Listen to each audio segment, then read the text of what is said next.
The strangest thing I've ever seen on my ranch wasn't a tornado, a wildfire, or even a runaway bull. It was 200 head of cattle calmly drinking from a luxury swimming pool that had no business existing on my land.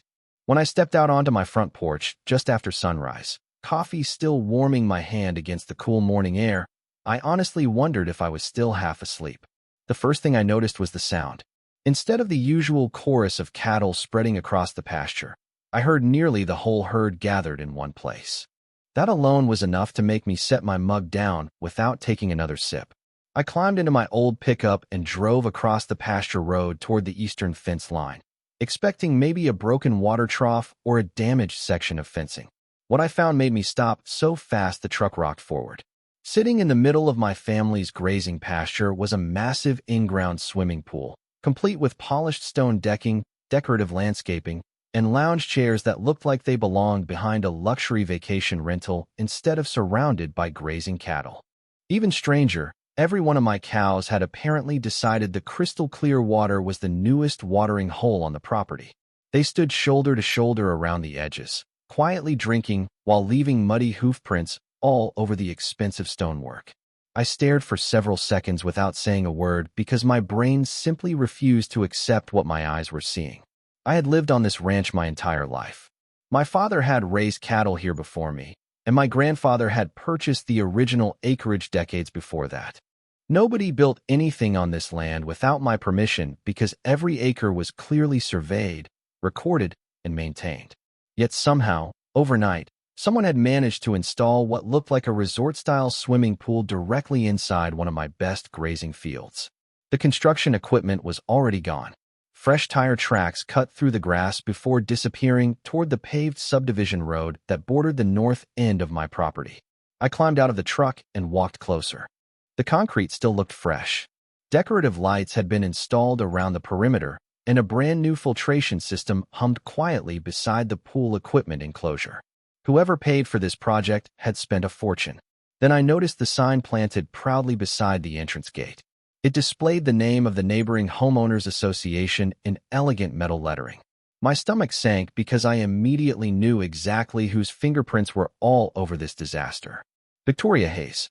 She had only been president of the HOA for a few months, but in that short time she had made it painfully clear she believed every piece of land surrounding her subdivision should somehow serve the interests of her neighborhood.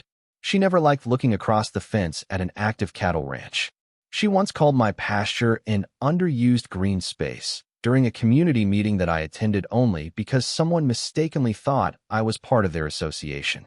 I laughed then because I assumed nobody could seriously believe they had authority over private ranch land outside their development. Standing there that morning, watching my cattle peacefully enjoying the most expensive watering hole they had ever seen, I realized someone had taken that ridiculous idea much further than I ever imagined possible. And I had a feeling this unbelievable morning was only the beginning. I stood there for another minute, letting the morning settle around me while the cattle continued drinking as if this luxury pool had always been part of the ranch. I pulled my phone out and started taking pictures from every angle I could think of. The fresh concrete, the landscaping, the equipment, the tire tracks, the sign, and the fence where heavy machinery had obviously crossed onto my property. Years of running a ranch had taught me one lesson above almost everything else. Never touch anything until you have documented exactly how you found it. By the time I finished taking photographs, my neighbor, Tom Reynolds, had driven his utility vehicle over after spotting the unusual gathering of cattle. He stopped beside my truck, removed his hat, and stared at the scene without saying a word for several seconds. Finally, he looked at me and asked, "Caleb, did somebody seriously build a swimming pool out here?" I nodded slowly. "Looks that way." He laughed once, then immediately stopped because he realized I was not joking. Who would do something like this? I glanced toward the subdivision beyond the tree line. I have a pretty good guess. Tom had lived next to me for almost 15 years. He knew exactly who I meant without hearing her name. Victoria Hayes had become impossible to ignore since taking over as president of the neighboring homeowners association. She had organized community beautification meetings, sent letters to county offices, and complained about everything from the sound of tractors during harvest season to the sight of cattle grazing near the subdivision fence. None of her complaints had gone anywhere because my ranch fully complied with county regulations and had existed decades before the subdivision was ever approved. Still, she never seemed willing to accept that reality. Looking at the pool, I remembered the last conversation we had shared only a few weeks earlier. She had approached me near the property line wearing an expensive designer outfit that looked completely out of place beside a pasture. She smiled politely at first before suggesting that my eastern field would make a beautiful recreational space for local families. I reminded her that it was private ranch land used for grazing cattle. She responded by saying that modern communities needed to think beyond outdated property lines and consider what benefited everyone. I thought she was speaking figuratively. Now I realized she might have been revealing exactly how she viewed ownership all along. Tom interrupted my thoughts by pointing toward a maintenance panel beside the pool equipment. Whatever you do, do not start pulling switches or draining anything until somebody from the county sees this. I agreed immediately. The last thing I wanted was to accidentally damage something that could become evidence later. I simply wanted my land back in the condition it had been before someone decided my pasture was available for a construction project. My phone buzzed before I could say another word. The caller identification displayed a number I recognized from previous letters and meeting notices. It belonged to the Homeowners Association office. I let it ring twice before answering. The cheerful voice on the other end introduced herself as the administrative assistant and calmly asked whether I had already seen the community improvement project that had been completed overnight. At that moment, I realized this was not a misunderstanding. Someone actually believed I was supposed to thank them for what they had done. For a moment, I honestly thought someone at the office had called the wrong number. I asked the assistant to repeat what she had just said, and she cheerfully explained that the Homeowners Association was excited for neighboring property owners to enjoy the new recreational feature. I looked across my pasture at 200 cattle surrounding the pool and wondered how anyone could possibly believe this conversation made sense. I calmly asked who had authorized construction on my land. There was a brief pause before she answered that all questions should be directed to the association president because she had personally supervised the project. That was all I needed to hear. I thanked her, ended the call, and resisted every temptation to argue. Years of working with livestock had taught me that reacting emotionally usually created bigger problems than the original situation. Facts lasted much longer than angry words. Tom watched me slide the phone back into my pocket. "Well," he asked. "They think this was a community improvement project," I replied. His eyebrows lifted so high that I thought they might disappear beneath the brim of his hat. "On your ranch." I simply nodded. Neither of us spoke for several seconds. The absurdity of the situation did not require commentary. Instead, I called the county property records office and explained that I believed unauthorized construction had taken place on my land. The employee who answered sounded skeptical at first, but her tone changed after I mentioned a full-sized swimming pool. She assured me that someone from the appropriate department would come out as soon as possible to document the site. That was exactly what I wanted. I did not need guesses or opinions. I wanted official records. While we waited, I continued walking around the perimeter without crossing onto the new concrete. Fresh sod had been rolled out around the edges, decorative shrubs had been planted, and expensive outdoor lighting had already been installed. Whoever approved this project had invested an incredible amount of money without taking the most basic step of confirming ownership. Near the equipment enclosure, I noticed several discarded packaging labels from a regional pool contractor. I photographed every one of them. If questions came later, I wanted a complete timeline supported by evidence rather than memory alone. Around mid-morning, several residents from the subdivision gathered along the fence to admire what they apparently believed was their new neighborhood amenity. Their conversations grew noticeably quieter when they realized the pool was surrounded almost entirely by cattle instead of families. A few people even took out their phones to record the scene. Nobody attempted to enter the pasture, and I did not speak to them. There was nothing to gain from debating people who probably knew as little about the project as I did. About 30 minutes later, a black sport utility vehicle rolled up near the temporary access path that construction crews had used. Victoria Hayes stepped out wearing oversized sunglasses, a brightly colored designer outfit, polished jewelry, and an expression that suggested she expected gratitude rather than questions. She glanced at the pool, then at the cattle, and the confident smile she wore began to fade for the first time since I had met her. She walked toward the fence with deliberate steps and folded her arms before speaking. "Caleb," she called across the pasture, "I think we need to discuss why your cows are using our pool." For a second, I wondered whether I had misheard her, but the expression on Victoria Hayes's face made it perfectly clear that she was serious.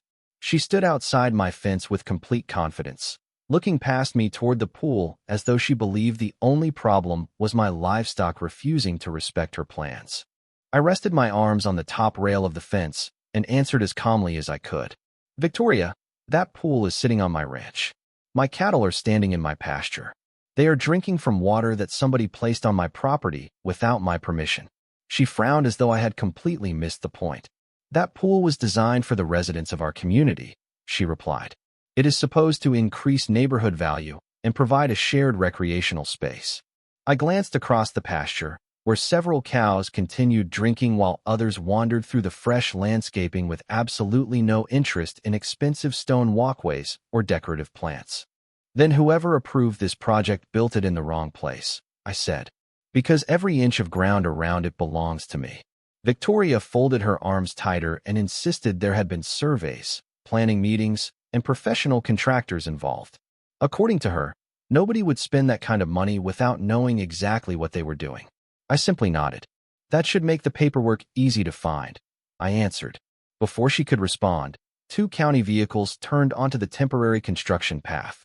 The employees introduced themselves, asked everyone to remain outside the immediate work area, and began documenting the site with cameras, measuring equipment, and property maps.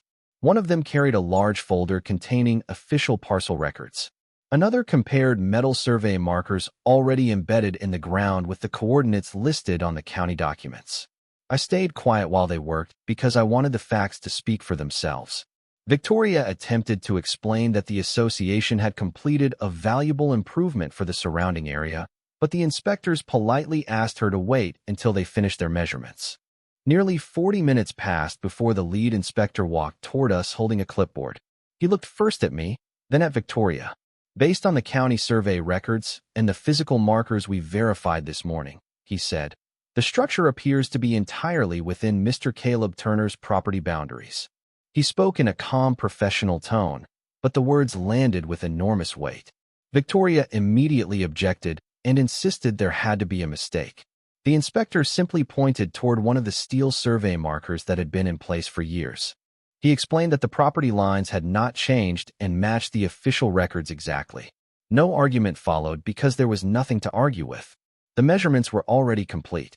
Victoria removed her sunglasses and stared across the pasture as though she were seeing it for the first time. For the first time since I had known her, she looked uncertain. I expected anger or another speech about community benefits, but instead she became unusually quiet. Even the residents watching from the subdivision fence stopped talking among themselves.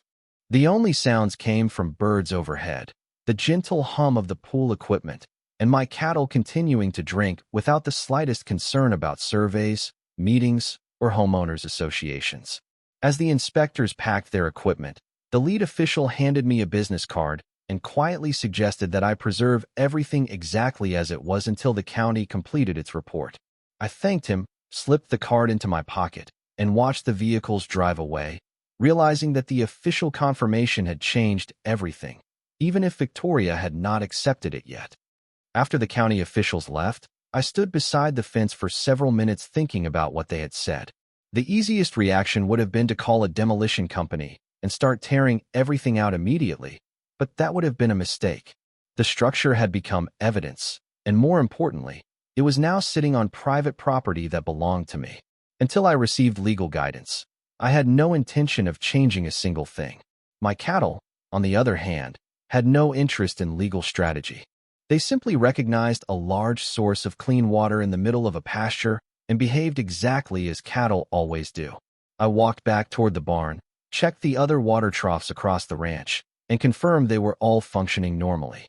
There was no reason to move the herd away from the new arrival, because I was not creating the situation.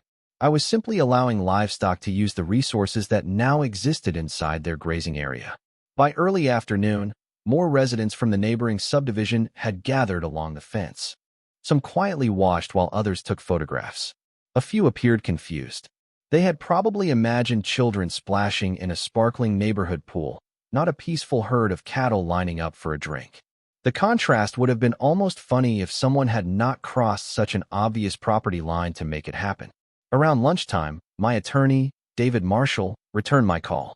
I emailed him every photograph I had taken that morning along with copies of the county parcel map and the inspector's contact information. Less than an hour later, he called again. His first instruction was simple: document everything. His second instruction was even simpler: do not interfere with the structure unless required for safety or directed by the proper authorities. He explained that preserving the condition of the property could become important if questions about responsibility or damages arose later. That advice matched exactly what I had already planned to do. While we were speaking, I noticed several cows wandering across the decorative stone surrounding the pool. Their muddy hoofprints spread across the light-colored surface with every slow step. A few ornamental shrubs bent under the weight of curious animals brushing against them. Nothing about it was intentional. Cattle do not understand landscaping plans or luxury design features. They simply move toward water, shade, and open ground. David laughed softly when I described what I was seeing before reminding me to continue taking photographs over the next several days. By late afternoon, the crystal-clear water no longer looked quite as perfect as it had that morning. Dust from the pasture, bits of grass, and the normal activity of 200 animals had already begun changing the appearance of the expensive installation. I never touched the filtration controls or adjusted any equipment. Everything remained exactly as the builders had left it. Just before sunset, I noticed Victoria's sport utility vehicle parked near the subdivision entrance again. She remained inside for several minutes, watching through the windshield as another group of cattle calmly approached the pool. She eventually drove away without saying a word. As I watched her leave, I had the feeling she was finally beginning to understand that no amount of confidence or expensive planning could change one simple fact. The pool had been built in the middle of an active cattle pasture, and the pasture was still doing exactly what it had always done. The next morning followed a routine that had barely changed in 20 years, except for one unbelievable detail sitting in the middle of my eastern pasture.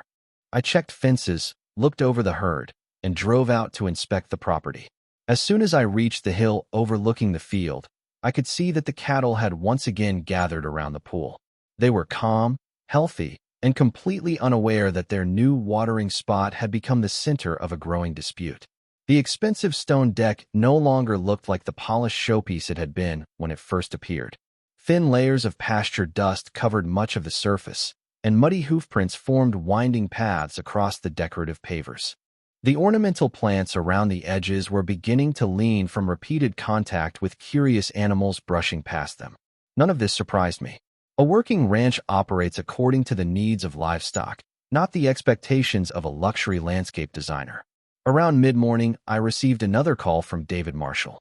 He told me the county had officially confirmed the preliminary survey results and had begun requesting documentation from the Homeowners Association regarding permits and property authorization. David reminded me once again not to alter the structure in any way. He explained that simply allowing normal ranch operations to continue was entirely different from intentionally damaging someone else's work. That distinction mattered, and I intended to respect it. Shortly after we finished speaking, several vehicles pulled up near the subdivision entrance. This time Victoria Hayes was not alone.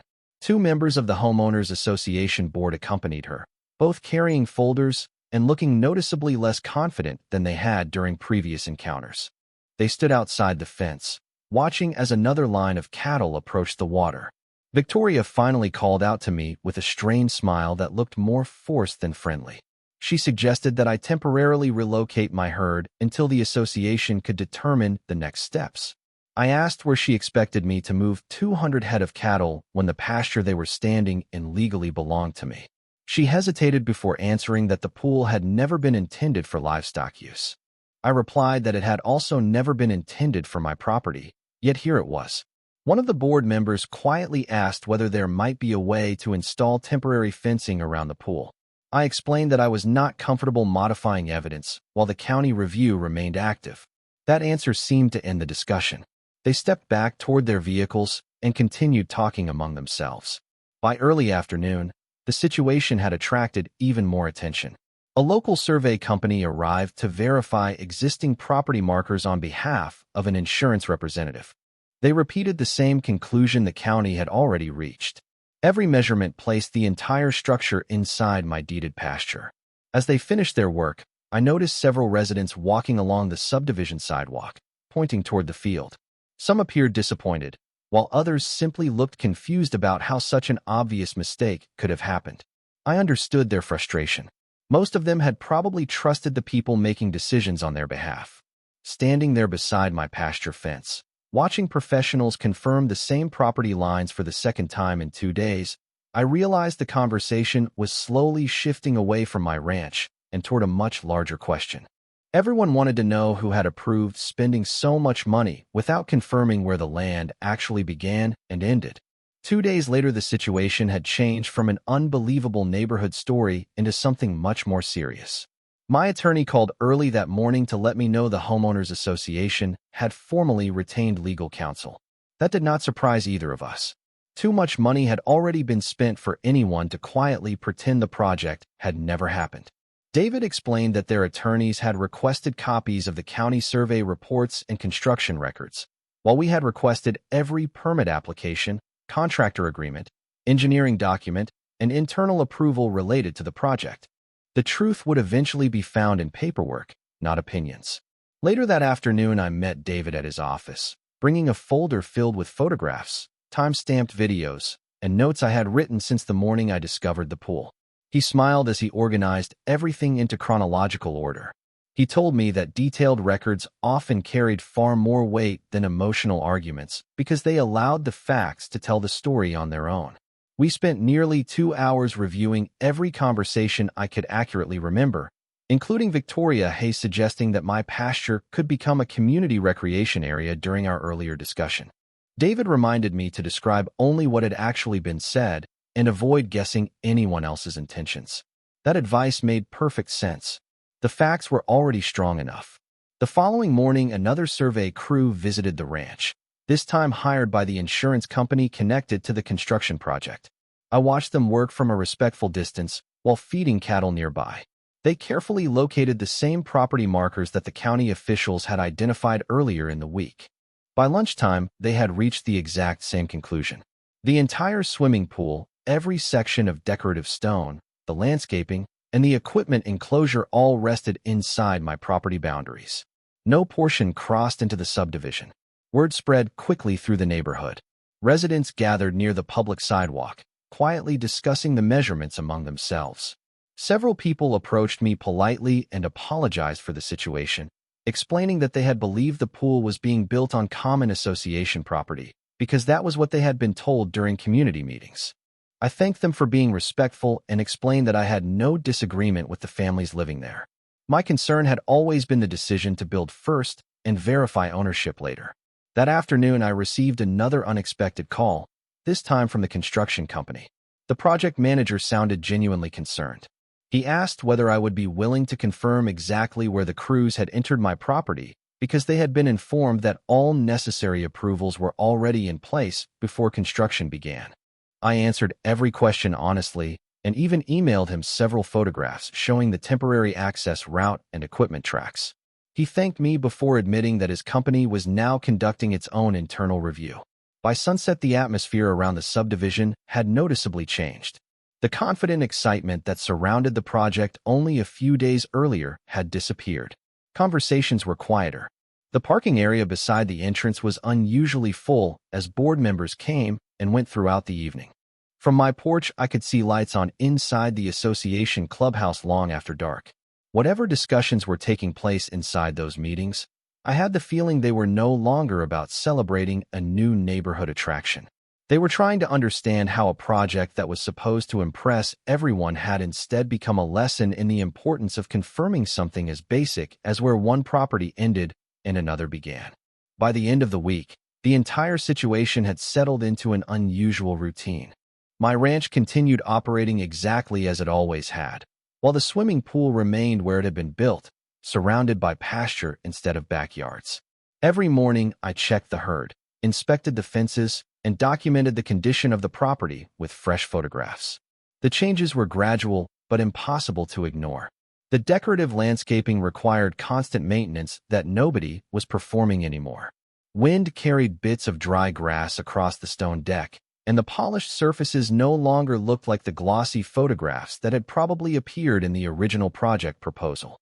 I never touched the equipment or attempted to improve or damage anything. I simply allowed the ranch to function as it always had. David called with another update that afternoon. He explained that discussions between the various parties had become increasingly focused on responsibility for the construction costs and the restoration of my pasture once the matter was resolved. He carefully reminded me that negotiations were ongoing and that it would not be appropriate to assume any particular outcome before agreements had been reached. I appreciated his cautious approach because it matched the way I preferred to handle difficult situations. Facts first, conclusions later. A few hours after that call, I noticed several unfamiliar vehicles parked near the subdivision clubhouse. Residents were arriving for what appeared to be a special homeowners association meeting. From my side of the fence, I could not hear the conversations, but I could tell the atmosphere was very different from the excitement I had seen only days earlier. People gathered in small groups, speaking quietly instead of celebrating. Some occasionally looked toward the pasture where the pool remained in full view. Later that evening, Tom stopped by after finishing work on his own property. We stood near the fence watching the cattle graze while the last light of the day settled across the field. He shook his head and smiled. "You know," he said, "if someone had told me last month that the most expensive livestock watering spot in the county would appear overnight, I would have laughed." I laughed too because the situation still felt unbelievable, even after living through it. The difference was that the humor came from the absurdity of the mistake, not from anyone being harmed. The following morning brought another unexpected visitor. The project manager from the construction company asked if he could walk the perimeter from outside the pasture while comparing his site plans with the county survey. I agreed. He spent nearly an hour reviewing documents before quietly admitting that the plans his crew had received appeared to rely on incorrect assumptions about the property boundary. He thanked me for remaining cooperative throughout the process and said everyone involved wanted to reach a lawful resolution as efficiently as possible. As he drove away, I realized the conversation had shifted once again. No one was arguing that the pool belonged there anymore. The only questions left involved how the situation would be corrected and how the pasture would eventually be restored. Looking across the field at the quiet herd, I felt the same responsibility I always had.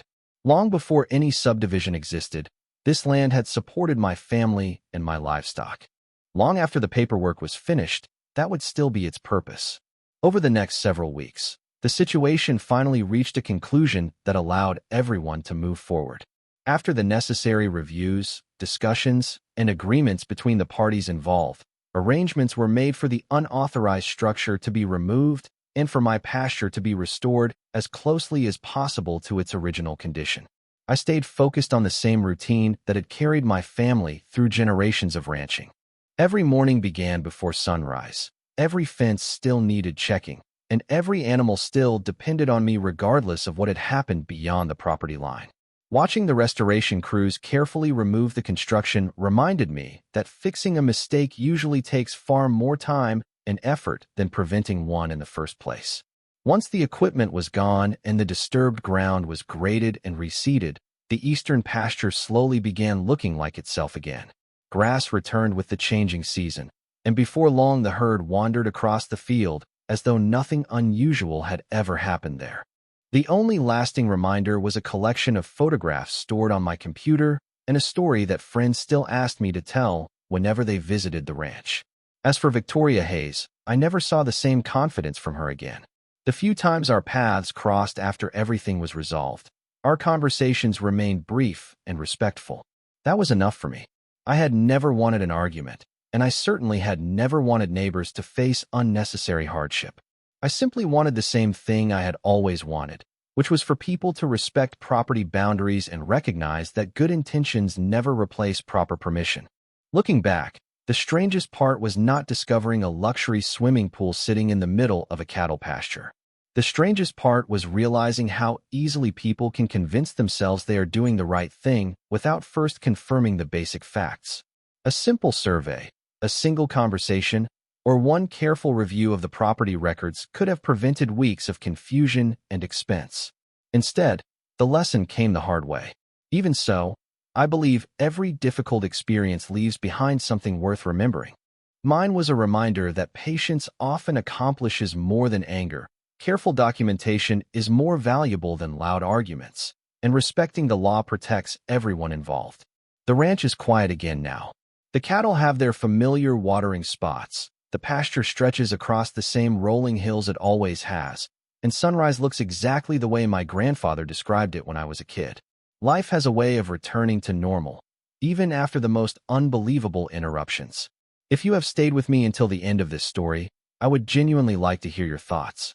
What would you have done if you had walked onto your own property and discovered something this unexpected waiting for you? Share your perspective in the comments because I always enjoy reading different points of view.